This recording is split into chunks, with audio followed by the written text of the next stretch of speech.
කාලයකට පස්සේ නැවතත් ලර්නින් පැරඩයිස් තුළින් ඔයගොල්ලන්ට ඉතාමත්ම ඵලදායී වීඩියෝ මාලාවක්ම ගෙන්නන්න මම සූදානම් කරලා තියෙන්නේ. ඉතින් ඒ නිසා ඔයගොල්ලන්ට මතක ඇති මම ටෙන්සස් අවසානට කරලා මගේ වීඩියෝස් ටික කාලයක් කරන්න බැරුව ගියා channel එකේ. නමුත් දැන් නැවත ඔයගොල්ලන්ට පූර්ණ ඉංග්‍රීසි දැනුමක් ලබා ගැනීම සඳහා ඉතාම වැදගත් වෙන වීඩියෝ මාලාවක් කරගෙන යන්න මම බලාපොරොත්තු වෙනවා. ඉතින් අද දවසේ ඔයගොල්ලන්ට ගෙන්න යන්නේ ටෙන්සස් කියන පාඩමයක්. ඉතාමත්ම වැදගත් වීඩියෝ එකක්. මොකද මේ ටෙන්සස් ටිකක් සංකීර්ණයි ඉංග්‍රීසියේ. අපි දන්නවා ඇක්ටිව් වොයිස් ටෙන්සස් කොටස් 12කුත් පැසිව් වොයිස් යන්තේ ටෙන්සස් කොටස් 8කුත් ඔයගොල්ලන්ට ඉගෙන ගන්න තියෙනවා. ඉතින් මේ ටෙන්සස් සම්බන්ධයෙන් මගේ අත්දැකීම් අනුව මම දැකලා ගොඩක් අය මේ ටෙන්සස් ඇටලෙනවා වාක්‍යයක් හරියට ලියන්න බෑ. ඉතින් මේකට හේතුව තමයි මේ ටෙන්ස් භාවිතා කරන්නේ කොයි අවස්ථාවලද කොතනදද මේ ටෙන්සස් භාවිතා කරන්නේ. මොකද ටෙන්සස් වැඩි නිසා කොයි ටෙන්ස් එකද යොදා ගන්න ඕන කියලා හරි අවබෝධයක් නැතුව අපි වාක්‍ය රටා ගොඩනගන්න ගිහුවම තමයි ඔයගොල්ලන්ට ඉංග්‍රීසි වරදින්නේ කියන එක තමයි මගේ විශ්වාසය. ඉතින් ඔයගොල්ලෝ හැමදාම ටෙන්සස් ඉගෙන ගන්න අර වාක්‍යයක් ලියන්න ඉගෙන ගන්නවා පොඩි වාක්‍ය රටා කීපයක්. නමුත් ඔයගොල්ලන්ට ටෙන්ස් එක ඇප්ලයි කරගන්න බෑ අදාළ සිටුේෂන් එකට. අපිට භාෂාව අපි හැම විටම ඇප්ලයි කරන්නේ දාගන්නේ සිටුේෂන්ස් වලට අනුව එදිනෙදා ජීවිතේ. ඒ නිසා මම අද වීඩියෝ එකෙන් කරන්න බලාපොරොත්තු වෙන්නේ මේ simple past tense වල uses මොනවාද? simple past tense භාවිතා කරන්නේ කුමන අවස්ථාවලද කියලා. එහෙනම් අපි වැඩිපුර කාලය ගන්න නැතුව යමු අපි වීඩියෝ එකට.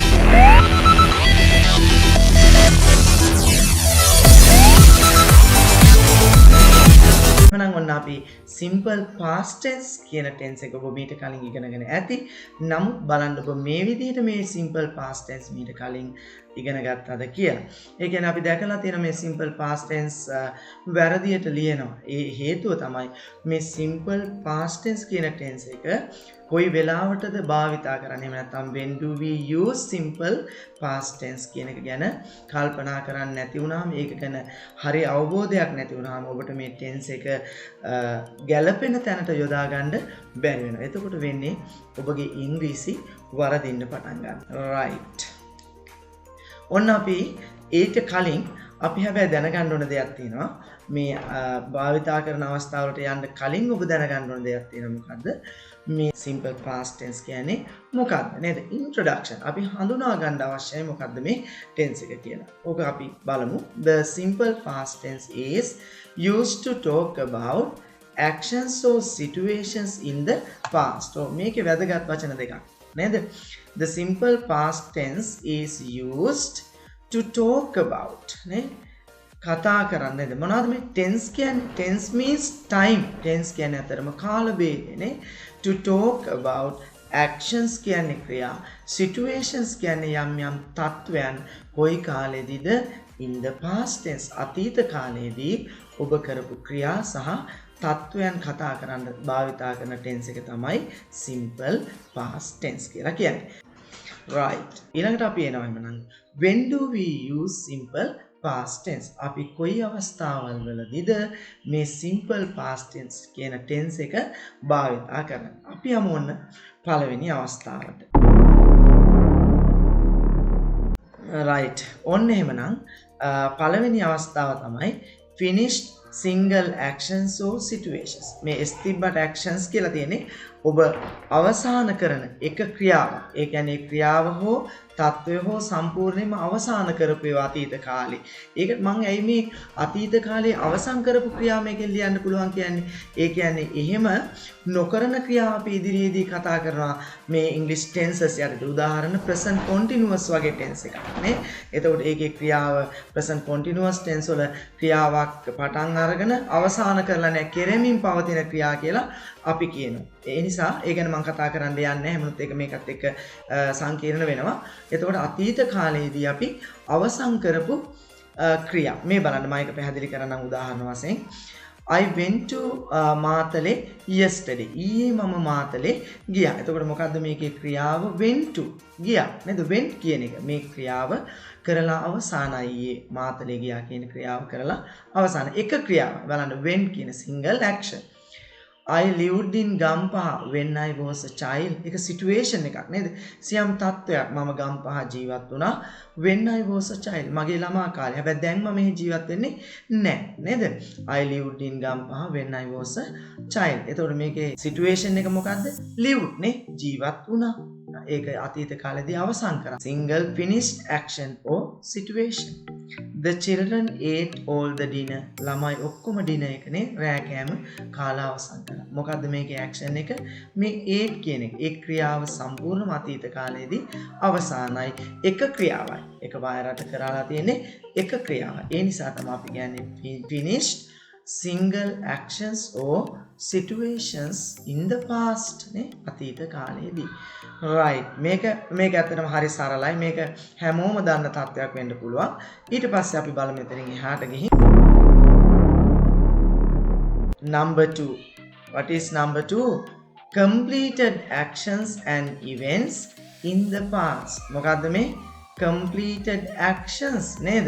සම්පූර්ණයෙන්ම අවසන් වුණු ක්‍රියා සහ events. මොනවාද මේ events කියන්නේ? අතරම events කියන්නේ මොන හරි activity එකක් නේ event එකක්. events in the past. බලමු අපි example වලින්. We had the test on Monday. ඔන්න event එකක් නේද? අපිට Monday test එකක් තිබුණා. හරි event එකක්. The police arrested him. පොලිසිය ඔහුව අත්අඩංගුවට ගත්තා. action එකක් නේ. We caught the train. අපි train එක අල්ලගත්තා. නේ එතකොට මේවා මොනවද? completed action and events. ඉස්සෙල්ලා කතා කරේ අපි finished single actions or situation. දැන් අපි කතා කරන්නේ finished actions and events in the past. right, next point. What is it? Number 3. This is very very important. බොහෝම අවස්ථාවල ගොඩක් අය මේක වරද්දලා කියනවා. ඒ නිසා මේක හොඳට ග්‍රහණය කරගන්න කියලා මම ඔයගලන්ට යෝජනා කරනවා. A period of time which is finished. අතීතයේදී කිසියම් අවසන් වුණු කාල පරාසයක් කියන්න අපි මේ ටෙන්ස් එක භාවිත කරනවා. period of time කියන්නේ කාල පරාසයක්. ඒක කොහොමද? which is finished අවසන් කළා. ඔබ අතීත කාලයේදී කිසියම් ක්‍රියාවක් අවුරුදු 2ක් තුල කරා, 10ක් කළා, 5ක් කළා. ඒවයි. අපි example එකෙන් අපි මේක පැහැදිලි කරගමු. I lived here for 10 years but I don't live there now. හැබැයි මෙහෙම කොහොමද මේක යොදාගන්නේ අපි? I lived here for 10 years. මං අවුරුදු 10ක් මෙහි ජීවත් වුණා. හැබැයි දැන් ඒ ජීවත් වෙන්නේ නැහැ. ඇයි දැන් එහින් ඇවිත් නේද? අපි හිතමු උදාහරණයකට අපි කොහේ හරි ප්‍රදේශයක අවුරුදු 10ක් ජීවත් වෙලා හිටියා. ඉඳලා අපි වෙනත් ප්‍රදේශයකට ජීවත් වීම සඳහා ගියා. ඊට පස්සේ නේද කවුරු හරි අහනවා මේ වකවානුවේ ඔබ කොහෙද ජීවත් වෙන්නේ? එතකොට ඔබ උත්තර දෙනවා I lived here for 10 years නේ. මම මේ අවුරුදු 10ක් ජීවත් වුණා. හැබැයි දැන් ඔබ එහි ජීවත් වෙනවා නම් මේ ක්‍රමයට කියන්න බෑ. ඒකට වෙන වාක්‍ය රටා ක්‍රමයක් තියෙනවා. මම මේක දෙක සංකීර්ණ වෙන හින්දා පැහැදිලි කරන්න යන්නේ. හරි. ඒ හින්දා තමයි මම මේ බ්‍රැකට් ඇතුලේ දාලා තියෙන්නේ. but I don't live there now. දැන් මම එහි ජීවත් වෙන්නේ නැහැ. සම්පූර්ණ එතකොට period of time කියන්නේ මොකක්ද? මේ තියෙන්නේ 10 years නේද? 10 years. ඔබ සම්පූර්ණ මේ අවුරුදු 10ක කාලය අතීත කාලෙදී මේ ක්‍රියාව කළා. හැබැයි දැන් ඔබ ඒක කරන්නේ නැහැ. example 2 I worked in Polonnaruwa for 6 years. ඔන්න බලන්න කෙනෙක් කියනවා නේද? මම පොළොන්නරුවේ වැඩ කළා අවුරුදු 6ක්. හැබැයි ඒ කෙනා දැන් එහි වැඩ කරන්නේ නැහැ. දැන් වැඩ කරන්නේ වෙනත් ස්ථානයක. අවුරුදු 6ක් වැඩ කරා පොළොන්නරුව. මොකක්ද එතකොට period of time which is finished අවසන් වුණු කාල පරාසය මොකක්ද? 6 years. I danced in a dancing group for 3 years. මම අවුරුදු 3ක් dancing group එකට dance කරා. හැබැයි දැන් මම කරන්නේ නැහැ. එතකොට ඔබ මේ අවුරුදු 3ක් කියන කාල පරාසය නැත්නම් period of time කියන එක අවසන් කළා. මේක හරිය වැදගත්. ඒ නිසා මේක හොඳට ග්‍රහණය කරගෙන වාක්‍ය රටා ලියන්න, ඉංග්‍රීසි කතා කරනකොට ලස්සන නිවැරදිව ඉංග්‍රීසි කතා කරන්න. එහෙනම් අපි යනවා ඊළඟ පොයින්ට් එකට. Yes, what is next point? Number 4. Completed actions and events in the past often with a go. Often with කියන්නේ නිතරම භාවිත කරන නේද? නිතරම කියන්නේ completed action කියන එක අපිට අලුත් නෑ. අපි ඉතින් කතා කරා completed action and events නේද? අපි ඉතින් කතා කරා මොනවාද completed action මොනවාද events කියලා. අපිට එතකොට අලුතෙන් තියෙන ඉගෙන ගන්න open with a go. මොකද්ද මේ a go කියන වචනේ අපි හැම නිතරම භාවිතා කරනවා මේ අතීත කාලේ ක්‍රියා සහ events එක. ඒ කියන්නේ simple present tense එක අපි භාවිතා කරනවා මේ ago කියන පදේ. ඉතින් මේක හරියට වරද්දලා ලියනවා සමහර අයට තේරෙන්නේ නැහැ. මොකද්ද මේ ago කියන්නේ? ago කියන්නේ පෙර. තවත් මේකට ඉංග්‍රීසි වචනයක් නම් before කියනවා වගේ නේ. අපි example එකෙන් බලමු. I finished it half an hour ago. හරි මම මේක අවසන් කළා පැය භාගයකට කලින්. නේ I finished it half an hour ago. මම පැය භාගයකට කලින් ඒක අවසන් කළා. He died 2 years ago. ඔහු අවුරුදු 2කට කලින් මිය ගියා නේ. ago he died 2 years ago. ඔහු අවුරුදු 2කට පෙර මිය ගියා. They left for Canada 2 weeks ago. ඔහු කැනඩාවට බලා පිටත් වුණා සති දෙකකට කලින්. සති දෙකකට පෙර. එතකොට බලන්න මේ ago කියන පදය බොහෝ විට මේ වචනේ යොදන්නේ වාක්‍යයක අගට අවසානයේ. ඒක ඔබ අවධානය යොමු කළ යුතු තත්ත්වයක්. මුලින් අපිට ago he කියලා යොදන්න බෑ. ඒක ගැලපෙන්නේ මේ කෙලවරට යොදලා දැනට හුරු වෙන්න. මේවා පිළිබඳ වැඩිදුර අපි කතා කරමු ඉදිරියට. ඉතින් දැනට මේ විදිහට මූලික වාක්‍ය රටා ගොඩනගා ගන්න හුරු වෙන්න. right, next point. Yes, number 5. This is very important point. Why? All the people, most of the people going to write diary notes, right? Diary notes, right? You use this point to write diary notes. Diary notes. ඔබ diary notes ලියනකොට ඔබ diary ලියනකොට සරලවම කියනවා නම් මෙන්න මේ අවස්ථාව හරිය වැදගත්. series of completed action. මොනවාද series කියන්නේ? series කියන්නේ මොනවා හරි දෙක මාලාවක් නේද? අපි කියනවා කතා මාලාවක් නේ. පොත් මාලාවක් නේද? series of books නේ, series of stories, series of movies. ඒ විදිහට අපිට කියන්න පුළුවන්. ඒ වගේ series of completed actions නේද? අතීත කාලයේදී අවසන් වුණු ක්‍රියා මාලාවක් නේ, in the past. ඒ වගේ එක ක්‍රියාවක් නෙමෙයි. අතීතයේ අපි උදේ පටන් ගත්ත දවසේ ඉඳලා හවස අපි ඩයරියේ මේ ඩයරි සටහන් යොදන අවස්ථාව දක්වා අපි මොනවාද කරන්නේ? series of completed actions. ඒ කරපු ක්‍රියා ඔක්කොම හවස් වෙද්දී අතීත කාලයට එකතු වෙලා අවසాన. එවනම් මේ ක්‍රියා ටික අපි ඩයරි ඔක්කොම ටික ලියන්න අපිට සිද්ධ වෙනවා. අන්න ඒ වගේ අවස්ථාවක් යෙදුණා. simple past tense භාවිතා කරලා මේක ලියන්න. මේ example එකක් බලමු. First I got up. නේද ඉස්සලම අවදි වුණා. ඔන්න got up පළවෙනි ක්‍රියාව. Then I had breakfast. නේද මම breakfast එක ගත්තා. had කියන්නේ. On Sunday my brother and I went to a nice lake. මේ went to කියන ක්‍රියාව නේද? went to a nice lake. there අපි එහෙදි මොකද කරේ? we met our friends නේද? යාළුවෝ මුණ ගැහුණා. මෙන්න met කියන ක්‍රියාව. we swam in the warm water නේද? අපි උණුසුම්වත් ජලයේ නෑවා. warm කියන ක්‍රියාව නේ. warm water and played volleyball in the afternoon. and played කියන ක්‍රියාව නේ. afternoon. too bad that we had to go home. නේ I had කියන ක්‍රියාව. had to go home in the evening. we didn't want to school on Monday. එතකොට didn't කියන ක්‍රියාව බලන්න. එතකොට අතීත කාලේ කරලා තියෙන series of actions මම පෙන්නන්නම්. මෙතන got up, ඊට පස්සේ had, එතනින් ගියාම went, ඊට පස්සේ met, swam, played, had, didn't. right, මේ බලන්න ක්‍රියා මාලාවක් නේද?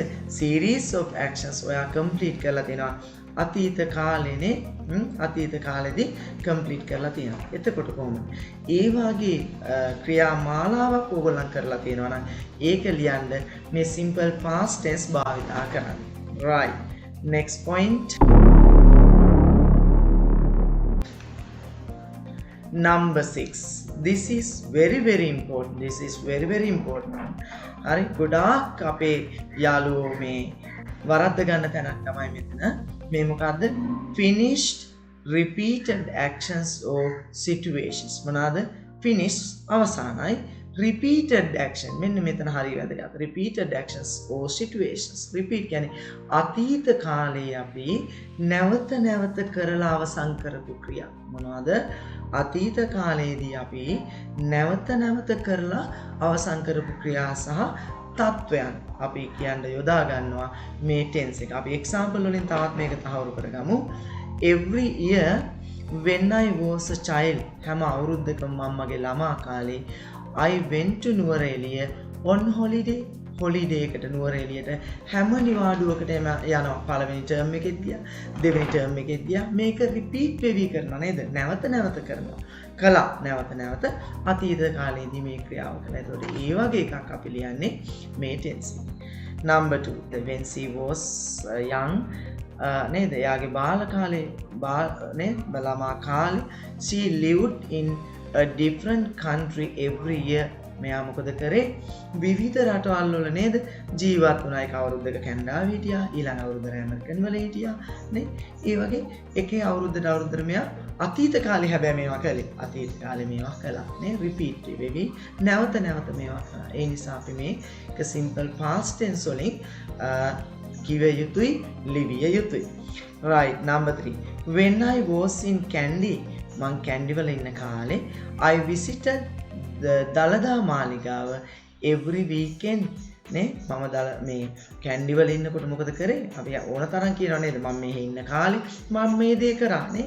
ඒ වගේ දැන් දළදා මාලිගාවේ ඉන්න කාලේ නැවත නැවත කරා නේද? I visited Dalada Maligawa every weekend හැම සතියකම මම ඒ කාලේ මේ වැඩේ කරා. දළදා මාලිගාව බලන්න නරඹන්න ගියා. බලන්න ඇක්ෂන් එක රිපීට් වෙවි කරනවා. right. okay then thank you very much for watching my video. ඔන්න මම අදට අවසන් කරනවා simple past tense භාවිතා කරන්න ඕන අවස්ථා 6ක් මම ඔයගොල්ලන්ට කියලා දුන්නා. ඉතින් මේක ඉතාමත්ම ප්‍රයෝජනවත් වෙයි ඔයගොල්ලන්ගේ ඉංග්‍රීසි ව්‍යාකරණ දැනුමට. ඉතින් තාමත් ඔයගොල්ලන් මගේ learning paradise YouTube channel එක subscribe කරලා නැත්නම් channel එක subscribe කරන්න, bell icon එකත් click කරන්න. එතකොට මම මේ වීඩියෝ එකක් upload කරපු ගමන් ඔයගොල්ලන්ට notification එකක් ලැබෙවි. ඒත් එකම ඔයගොල්ලන්ට බලා ගන්න පුළුවන්. ඉතින් එහෙමනම් දිගින් දිගටම අපේ YouTube channel එකත් එක්ක රැඳී සිටින්න. Thank you very much for watching my video. I will meet you again in my another video.